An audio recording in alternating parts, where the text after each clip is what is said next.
Manon Steffan Ros dwi a fi sydd wedi addasu Rhinoseros gan Ionesco. Dwi wedi bod yn edmygydd o abswrdiaeth mewn theatr erioed a dwi'n meddwl bod o'n ffordd mor fewr o sgwennu, ti'n gwybod, achos mi fedri di gymryd o ar un haen, ond wedyn mae yna gymaint mwy o heina, wedyn ti'n gorfod ymddiried yn y gynulleidfa lot pan ti'n cyflwyno nhw efo rhyw syniad abswrd. Mae steil Ionesco'n hollol wahanol i'n steil i. Dwi'n tueddu wneud pethau mwy naturiolaidd a falle yn fwy disgrifiadol. Ac efo Ionesco mae o mor abswrd, ond hefyd mae gynno fo'r elfennau o realaeth hollol noeth yma.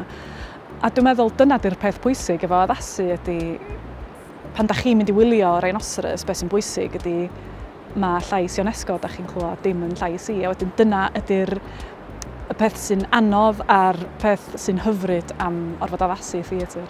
Mae Rhinoseros yn teimlo fel drama gynhenid Gymraeg. So mae o'n teimlo'n gyfarwydd y gymuned mae o'n sgwennu amdani. Un o'r pethau oedd yn synnu fi am ddarllen Rhinoseros eto cyn addasu tro yma oedd bod hi'n teimlo mor gyfredol. Mae wedi sgwennu amser maith yn ôl, dweud y gwir, yn enwedig yn wleidyddol, yn teimlo fel amser maith yn ôl, ond eto mae o'n teimlo fatha sa fod i gallu cael ei sgwennu am y 6 mis dwytha i ni yn wleidyddol ac yn gymdeithasol. Dwi'n meddwl efo unrhyw ddrama abswrd, un o'r pethau difyr ydy, mae o'n adlewyrchiad mawr o pwy ydych chi fel aelod o'r gynulleidfa, lle ydych chi'n rhoi lot fawr iawn ohonoch chi'ch hun i fewn iddo fo.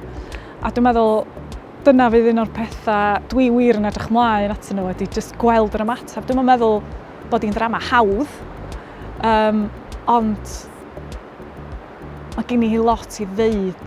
Dwi methu aros i weld beth di ymateb gynulleidfa. Taswn i'n disgrifio Rhinoseros mewn 3 gair.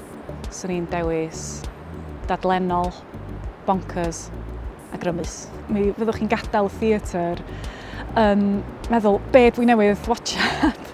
Ond hefyd mi wnaeth o aros efo chi am wythnosa, misoedd, fyddwch chi'n meddwl amdano fo yn ystyried am be oedd y ddrama yna go iawn, be ydi o i chi. A mi fydd o yn wahanol i bob aelod o'r gynulleidfa, a mae dramau fel yna mor brin a mor werthfawr.